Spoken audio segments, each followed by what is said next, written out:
Por que o Brasil é um país atrasado? Capítulo 1.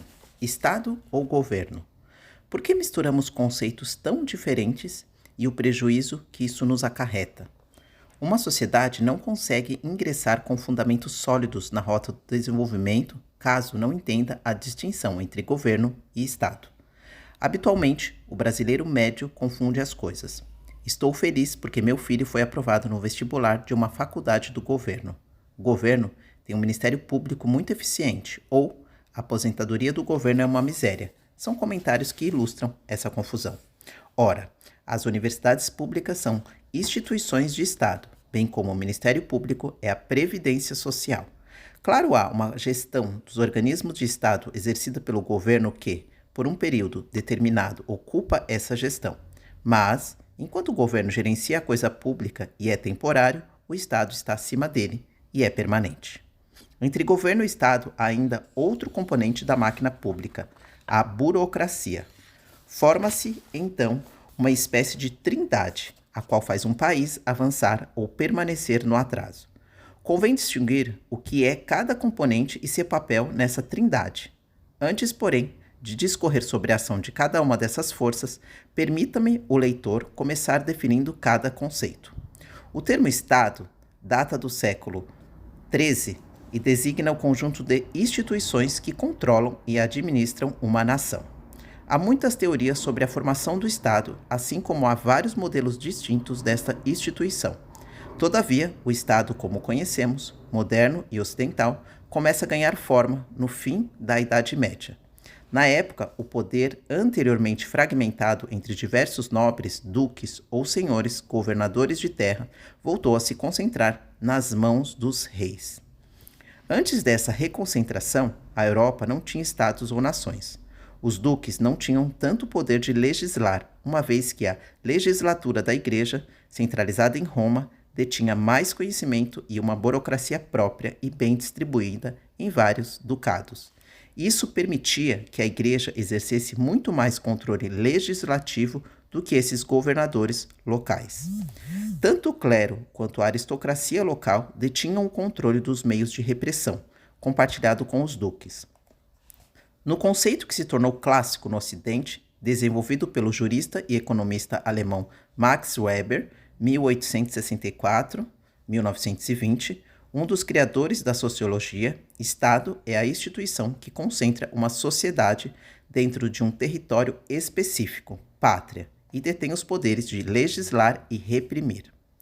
O modelo de Estado, como conhecemos, necessita ainda que haja um sistema unificado de coleta de impostos e um conjunto de crenças entre os cidadãos, como a de alguns valores fundamentais, os unem, bem como a noção de que existe uma história ou características comuns que os assemelha a seus concidadãos e os separa dos demais.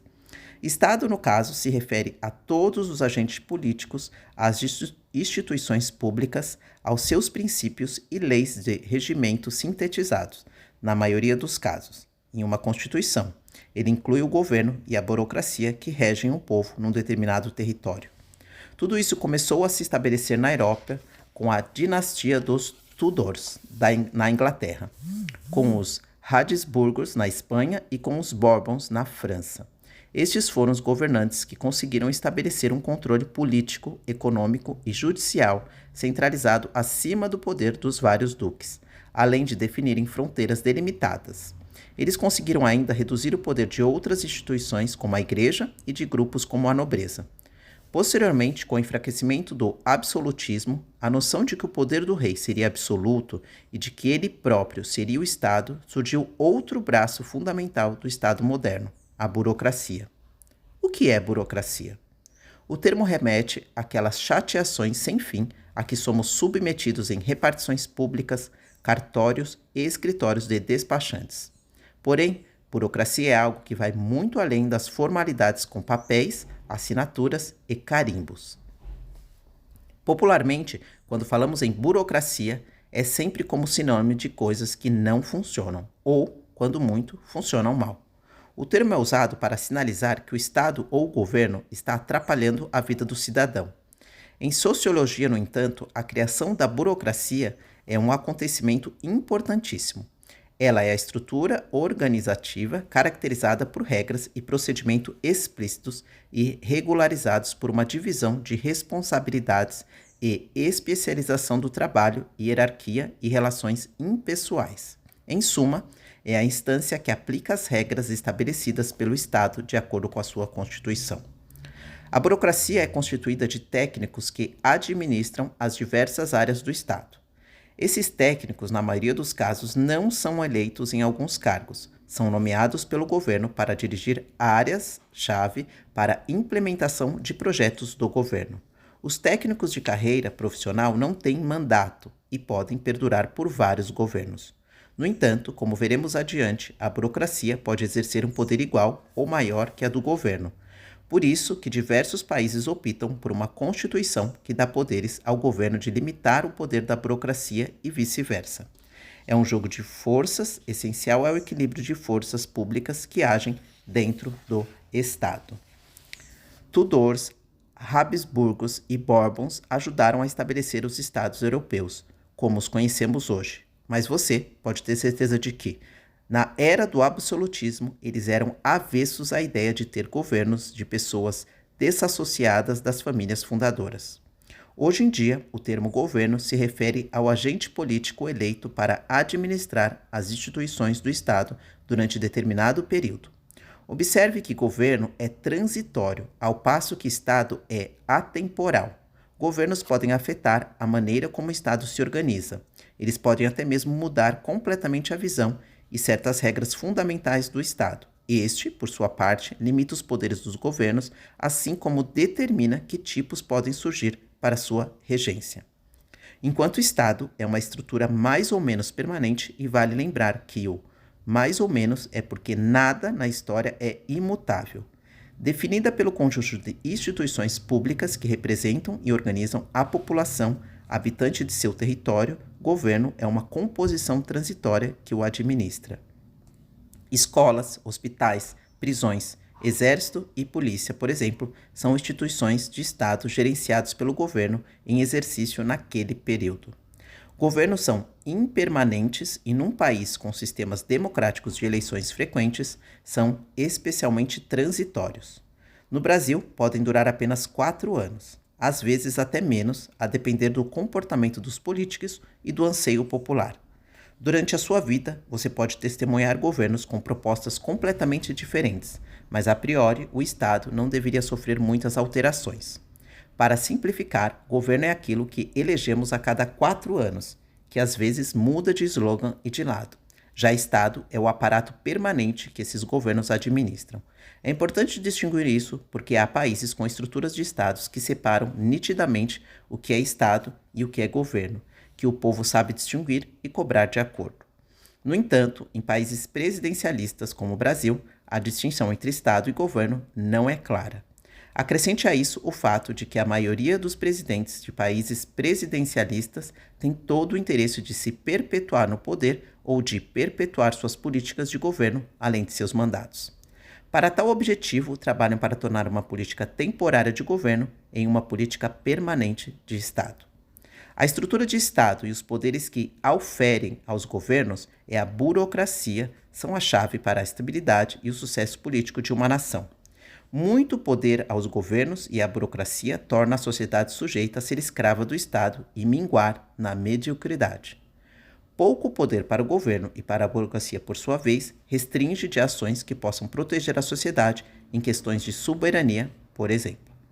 Como, em geral, todo governo quer mais poder e controle da coisa pública, ele não gosta de limitações impostas por outras instituições constituídas como independentes na estrutura do Estado. Poucos são os momentos na história do Ocidente em que governos se demoveram de poder ou reforçaram a independência de outras instituições de Estado que o governo não controlava. Invariavelmente, isso ocorreu somente em casos de formação de uma nova nação ao se libertar de um governo tirânico, ou em casos de independência de domínio externo ou de ambos. Raramente ocorreu de um governo reduzir seu próprio poder voluntariamente e limitar o seu campo de atuação em benefícios das demais instituições permanentes do Estado ou da democracia, sem que houvesse intensa pressão política, popular ou mesmo uma revolução. Tanto a burocracia quanto o governo sofrem influências da sociedade organizada. Em um Estado moderno, os canais de influência e comunicação com o povo são diretos e abundantes. Já em um Estado totalitário, esses canais não existem ou foram extintos. Considerando essa dinâmica simples, vamos começar a entender as forças que definem os governos e seus efeitos no Estado sob o qual operam. Uma vez definidas essas forças, podemos analisar com precisão o nosso país hoje e a sua história.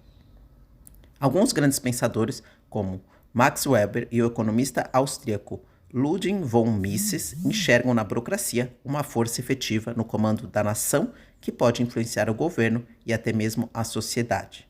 Às vezes, a burocracia pode tornar-se uma força sem limites. Um dos problemas fundamentais relacionados à relevância que a burocracia assumiu nos estados contemporâneos é que, em muitos casos, ela impõe normas e regulamentos sem aval da população, o que deveria ser feito via representantes eleitos, ou seja, cria regras e altera processos à margem dos instrumentos democráticos. É possível que consiga melhorar a produtividade com a mudança corriqueira de regras e normas, porém, muitos preceitos técnicos não são legitimados pela sociedade. Por conseguinte, caso não sejam estabelecidos limites para a sua atuação, a burocracia pode tornar-se totalitária, mitigando qualquer influência do povo em nome da eficiência e do controle. Por outro lado, torná-la sujeita à supervisão de representantes eleitos também é um problema grave. Um governo com planos totalitários pode se aproveitar desse viés natural da burocracia e aparelhá-la para empurrar a sua agenda de poder sem passar por validações que outrora limitariam a ambos, tanto o governo quanto o aparelho burocrático de gestão das instituições de Estado. A encrenca está estabelecida. Esse dilema foi o que afligiu Weber e Mises. Partindo de suas análises e conclusões, vemos que uma burocracia só pode ser limitada de fato se todos os poderes dentro do Estado limitam uns aos outros. Quanto mais fragmentado o poder das instituições estatais, menor o risco de se criar um poder sempre crescente e tirânico. Os poderes têm de operar de maneira independente entre si. Um não pode ter o condão de nomear dirigentes do outro, por exemplo. Antes, os dirigentes de cada poder devem ser eleitos pelos seus próprios quadros, segundo regras claras de qualificação, diretamente pelo povo ou de acordo com variáveis desses critérios. Portanto, há uma propensão natural de todo o governo de concentrar e de se perpetuar no poder. Também há uma tendência de toda a burocracia a se expandir. A independência de poderes dentro da estrutura de Estado é capaz de criar limites dessas forças que, agindo sem controle, se tornam maléficas. No Brasil, dos últimos 100 anos, esses limites não têm funcionado tão bem quanto planejado em suas constituições. Isso ocorre porque apenas organizar os poderes adequadamente não basta. Além da independência de poderes, existe a cobrança. A cobrança que um poder faz ao outro gera um sistema mais transparente e participativo. Essa cobrança tem de ocorrer dentro dos sistemas institucionais e também na sociedade, o que nos leva à próxima reflexão. O papel da sociedade organizada no jogo de forças entre Estado, governo e burocracia.